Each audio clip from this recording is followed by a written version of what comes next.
Welcome back to the shop. I got a fun project today. Now, the reason I brought all this out is I get a lot of messages from new knife makers, and they ask me questions, and I love that. I absolutely love helping out new knife makers. And I want to pass this along as probably the best thing you can do. So for all of $15, right, you have a template for slip joint knives, how they work and how they go together. And you're like, well, that's the problem. You grab a knife and you can kind of look at it, and if you look at my other videos, you get an idea for how it works. But, you know, seeing a picture, seeing things in action is so much better. So what I did was I took this knife apart, and all I took to make my little jig, my little fixture, is a little screen. You can see it has holes already in it, but it's just a piece of scrap 1/4-inch aluminum. And if you want to get into modifying Swiss Army knives, here's what you need to know. Your 2 pivots on the end are 2.5 millimeter.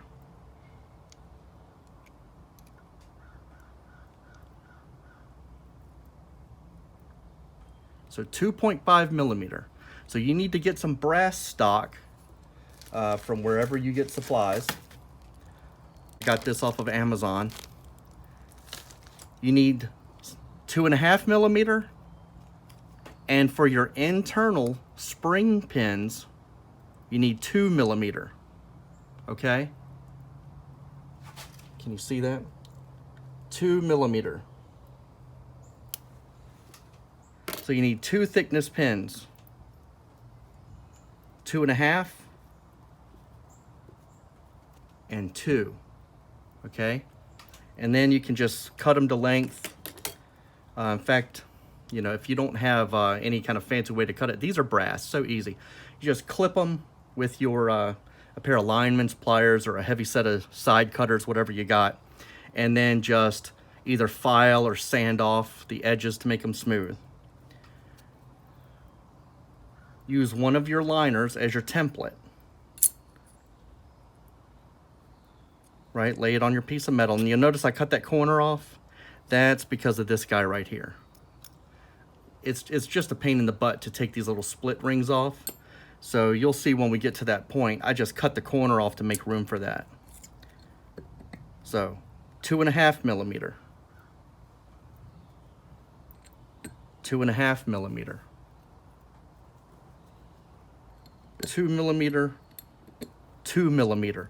Your internals are 2, your outsides are 2.5.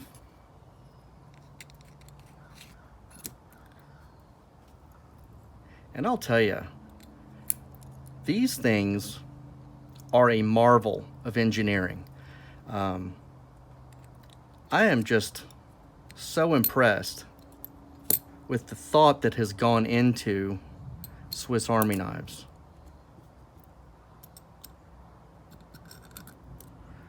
To mass produce them the way that they do, where's my punch, and have them work so well in all the different configurations, excuse me, to me is just amazing. So there's your first layer. And what's cool about this is you can actually see how they work.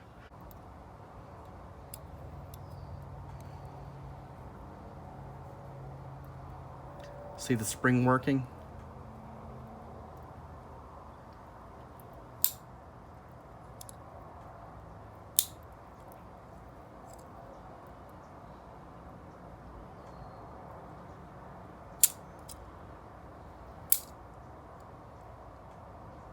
Very cool stuff. And then if you want to, as you're putting these things together, we can write on this liner, 1 goes on first. This one will be 2.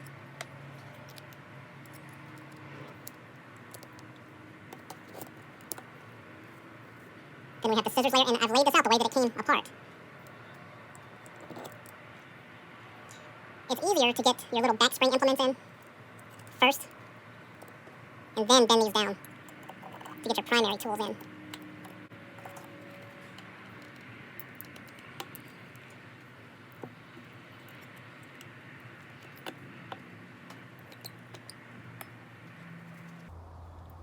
And there's your scissors layer.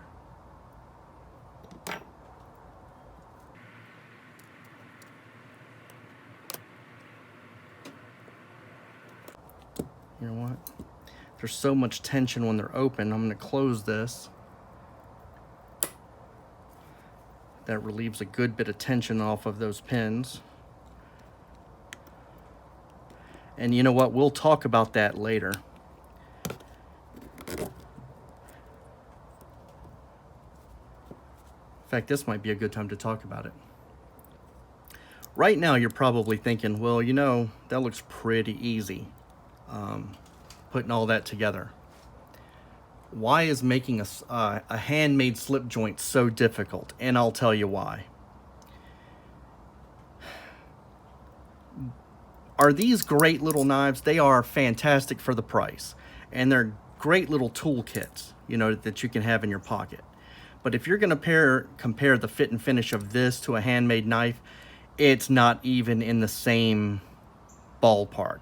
It's, you know, the fit on these knives, let me see if I can get in close here.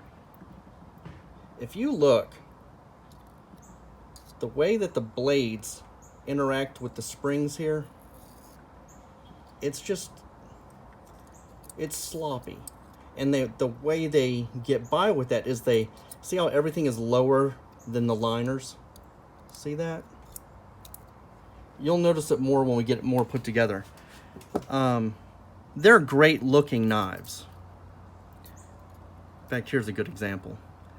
They are great looking knives for what they are. But if you look really closely,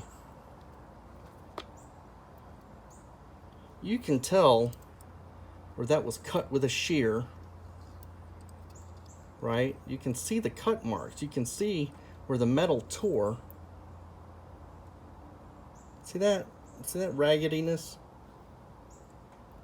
For a handmade knife, this would be atrocious. But for 30 bucks to throw it in your pocket, it's just fine.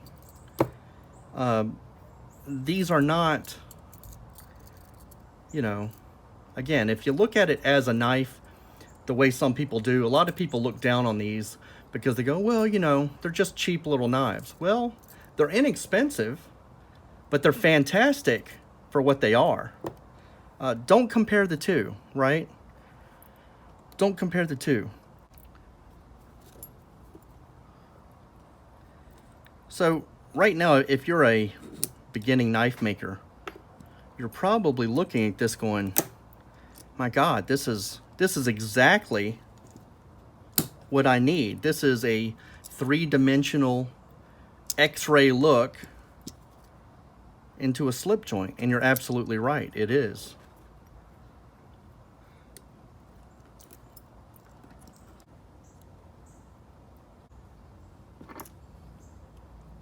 Can you see its relation? Let me get that split ring out of the way.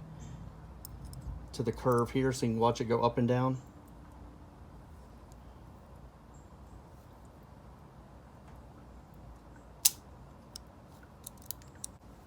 Now on a custom knife,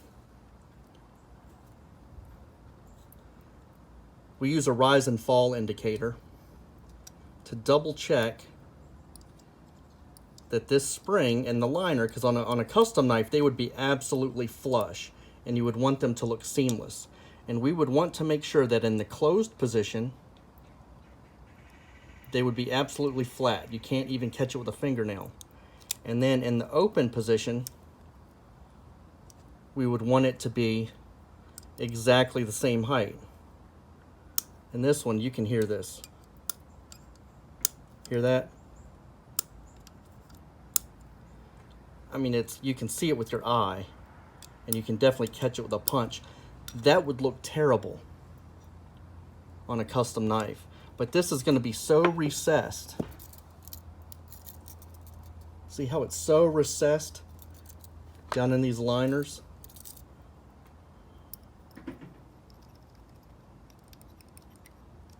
It hides all of that slop. I mean, if you're going to hide everything, you know, 20, 30, 40 thousandths beneath the tops of the liners, you can get away with murder.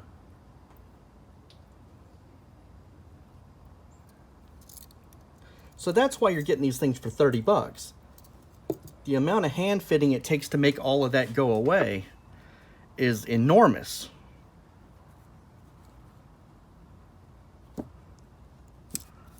If you didn't have to do all of that, yeah, you know, you can make knives for department store price.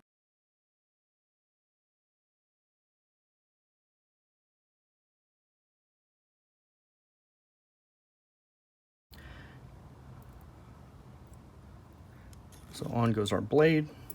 Let's put our spring in here.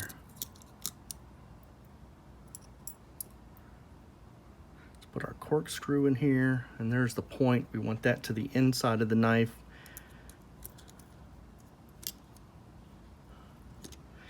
And then because this material is thinner than this, they make this nice little spacer.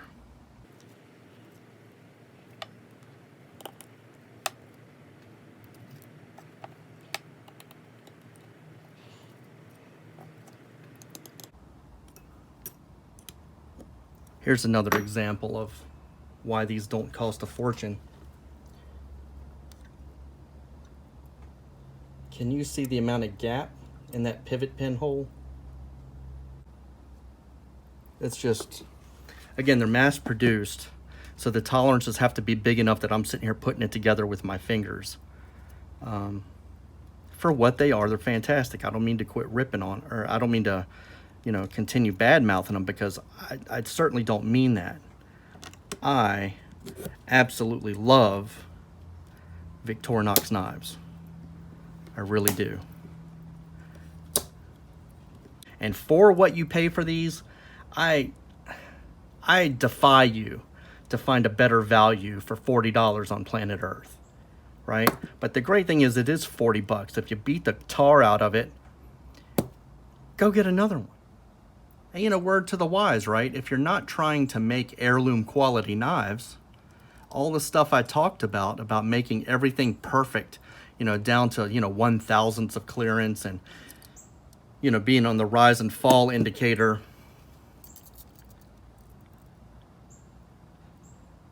where in the open position, you know, that spring would be seamless to the blade, which it's not. Listen, that would never fly, but they're hiding it down in this gap so you never see it.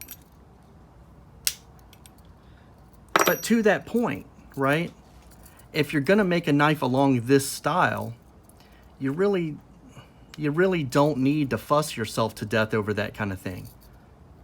You know, as a new maker, get one of these, take it apart, and make one.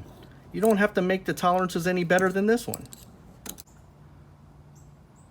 But that's it in a nutshell, guys.